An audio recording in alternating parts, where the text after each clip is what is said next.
Welcome back दोस्तों। तो आज हम लोग सीखेंगे कुछ और क्वेश्चंस एक्सपोनेंट एंड पावर्स पर बेस्ड।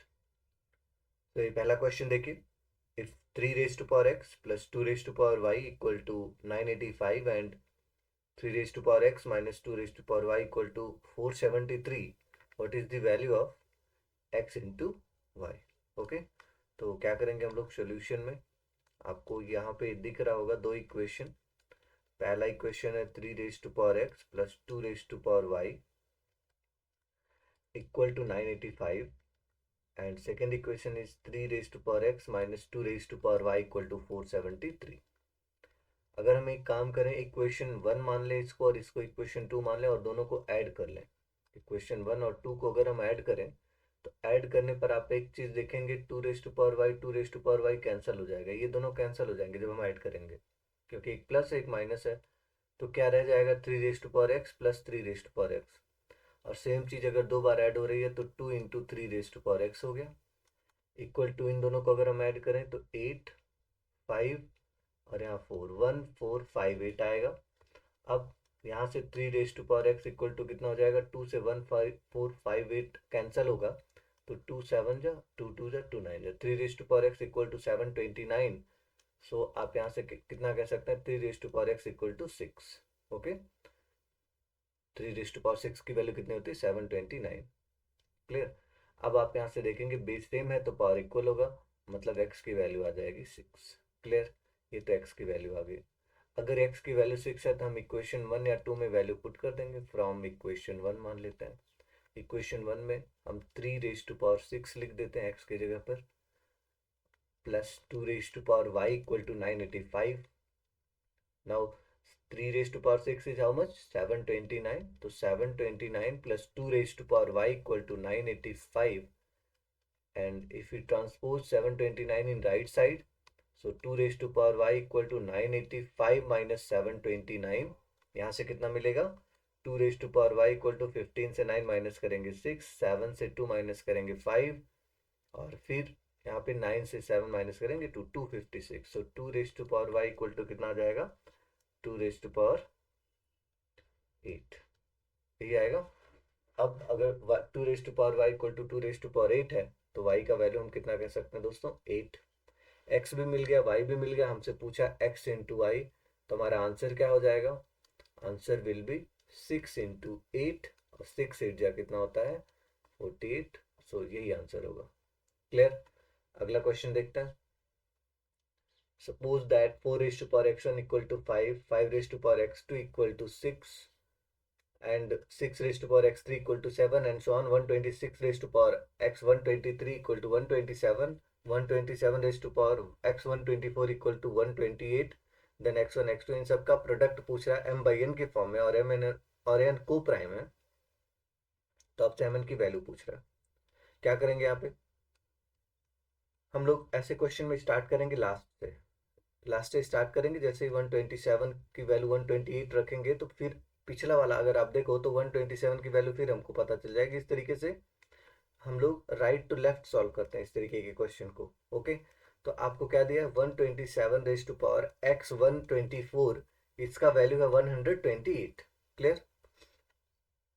अब अगर आप ध्यान दो तो 127 यहां से हम पुट कर सकते हैं, कितना हो जाएगा 127 की जगह पर 126 रेज टू पावर x 123, और इस टोटल पे पावर x 124 है। अब आपको पता है एक बात की, पावर पे पावर होता है तो पावर का पावर में मल्टीप्लाई हो जाता है, तो हम इसको ऐसे भी लिख सकते हैं 126 raise to power x 123 into x 124 equal to 128। अच्छा सोचिए आप, इससे पहले क्या रहा होगा 125, ऐसे 124 123, ये प्रोसेस ऐसे चलता जाएगा ये प्रोसेस इस तरीके से। एंड में आप पाएंगे कि 4 की पावर कितना बचेगा, x1 फिर x2 x3, इस तरीके से x123 x124, और इसका वैल्यू हो जाएगा 128। राइट वाली साइड तो फिक्स है वैल्यू, लेफ्ट में आप इसकी वजह से बदलता हुआ आंसर देख रहे हैं। ठीक है, अब क्या होगा, 4 को हम लिख सकते हैं 2 square, x1 x2 x3 x4 and so on x123 x124 equal to 128। ठीक है, अभी हो जाएगा 2 x1 x2 and so on, x1 23 x1 24 और 128 का मतलब कितना हो जाएगा 2 6, ये हो जाएगा कि 2 6 में 2 7, तो यहाँ से बेस सेम तो पावर सेम, क्या हो जाएगा अब यहाँ से x1 x2 x3 and so on, x1 23 x1 24 equal to 7, so x1 x2 x3 and so on, x1 24 sorry x1 23 x1 24 equal to 7/2। अब इसका जो वैल्यू है हमारे क्वेश्चन में दिया था m/n के फॉर्म में है, m/n के फॉर्म में हो गया, क्या m और n को प्राइम है, ऑब्वियसली 7 और 2 कैसे हैं को प्राइम। तो पूछा आपसे mn की वैल्यू क्या होगी, मतलब m इंटू n पूछ रहा है आपसे, देन विल से 7 × 2 मतलब 14 आंसर होगा इसका। क्लियर हुआ दोस्तों, काफी इजी था। मैंने क्या बोला आपको, राइट साइड से ऐसे क्वेश्चंस को स्टार्ट करेंगे हम लोग और फिर इस तरीके से प्रोसीजर बनता चला जाएगा और हमको आंसर मिल जाएगा। क्लियर, चलो अगला क्वेश्चन देखते हैं। Real numbers a and b satisfy the equation this and this, what is the value of a b. तो इजी क्वेश्चन है, बेस सेम पावर सेम वाला। 3 a इक्वल टू 81 b+2, तो 81 can be written as 3 b+2, okay. Now 3 a equal to 3 b+4 power पे power तो multiply हो जाता है power का। अब यहाँ से आप ये कह सकते हैं बेस सेम तो पावर सेम, तो a इक्वल टू आ जाएगा 4b+8, इक्वेशन 1 मान लेते हैं। आगे दूसरा वाला सॉल्व करते हैं। 125 का मतलब आप क्या कह सकते हैं 5³ b इक्वल टू इधर हो जाएगा 5⁻a−3, ये ठीक है। अब यहां से आप ये कह सकते हैं कि सर देखो 5⁻3b इक्वल टू 5⁻a−3, अब बेस सेम है तो पावर सेम कर लो, तो 3b इक्वल टू हो जाएगा 3 - a, 3b इक्वल टू कितना हो जाएगा 3 - नहीं a-3 है ना, तो हमने चेंज क्यों किया है a-3 दोस्तों, तो यहाँ भी a-3 ही रहेगा, यहाँ भी a-3 रहेगा और यहाँ भी a-3 रहेगा, तो 3 - a कैसे हो जाएगा a-3 रहेगा। ठीक है, अब हम क्या करेंगे, इक्वेशन 1 से a की वैल्यू पुट कर देंगे। इक्वेशन 1 में a की वैल्यू कितनी है 4b+8, यहाँ पे हम रख देंगे a की जगह पर ये वाला 4b+8, तो फ्रॉम 1 मैं लिख देता हूँ यहाँ पे from 1 3b equal to 4b+8 - 3, और अब क्या होगा देखिए 4b को LHS में ट्रांसपोज कीजिए तो 3b - 4b इक्वल टू 8 - 3 5 हो जाएगा, 3b - 4b - b equal to 5, that is b equal to -5, b का वैल्यू 5 आ गया। इक्वेशन 1 में फिर पुट कर दीजिए b की वैल्यू फ्रॉम 1, अगेन फ्रॉम 1, तो a इक्वल टू क्या हो जाएगा 4 इंटू बी की जगह पर -5 + 8, तो a equal to -20 + 8, so a equal to कितना -12।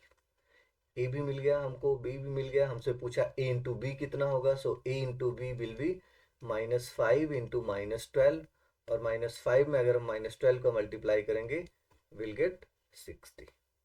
क्लियर, काफी इजी क्वेश्चन था दोस्तों, आपको समझ आया होगा। अगला क्वेश्चन देखते हैं। If x and y are integers such that 3 x + 2 × 12³ equal to 4 x - 2 × 9 y, determine the value of y।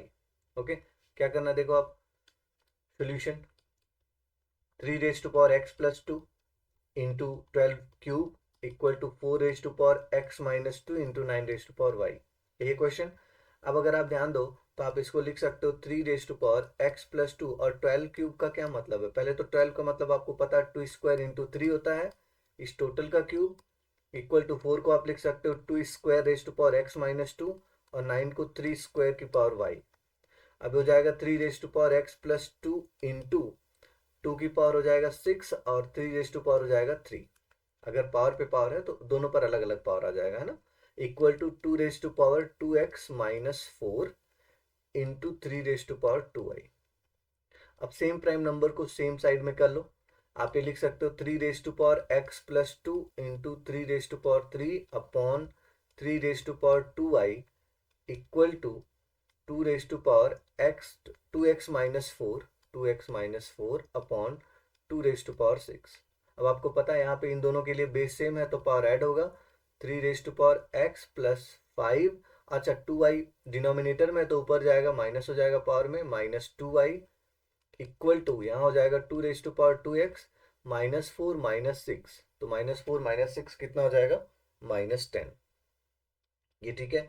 अब यहाँ से क्या हो जाएगा, 3 raise to power x minus 2y plus 5 equal to 2 raise to power 2x minus 10। अब आपके question में बोला x और y क्या होने चाहिए, इंटीजर। तो x और y कैसे इंटीजर हो कि ये दोनों इक्वल हो जाए। आप यहाँ देखो बेस 2 है, यहाँ बेस 3 है, ये तो कभी इक्वल हो ही नहीं सकते 3 और 2। आप कोई भी पावर इंटीजर में लगाओ, एक केस में इक्वल हो सकता है। सारे इंटीजर्स में अगर मैं इन दोनों का पावर 0 कर दूं तो 2 की पावर 0 की वैल्यू 1 और 3 की पावर 0 की वैल्यू 1। इसके अलावा 3 और 2 का कोई भी पावर इक्वल नहीं हो सकता। हमारे पास केवल एक ही चांस है कि इन दोनों को हम 0 कर दें, तभी इक्वलिटी होल्ड कर सकती है। क्योंकि इक्वल है तो ऑब्वियस बात है, और एक्स वाई इंटीजर भी है, तो ये तभी पॉसिबल है जब x माइनस 2y प्लस 5 भी 0 हो और दूसरा 2x माइनस 10 भी 0 हो। इसके अलावा तो और कोई ऑप्शन नहीं है। तो यहाँ से 2x माइनस 10 की वैल्यू 0, मतलब 2x का वैल्यू आएगा दोस्तों 10, और 2x का वैल्यू आया 10, तो x का वैल्यू आ गया 5। अब इक्वेशन 1 में आप x का वैल्यू पुट कर दो, आपको y मिल जाएगा, क्योंकि क्वेश्चन में y पूछ रहा है। तो x की जगह पर 5 minus 2y plus 5 equal to 0, this means minus 2y plus 10 equal to 0, तो माइनस 2y इक्वल टू -10, तो y इक्वल टू 5। x और y दोनों की वैल्यू सेम आ गई 5 5। ठीक है, हमसे y पूछा था, तो रिक्वायर्ड आंसर इज 5। क्लियर।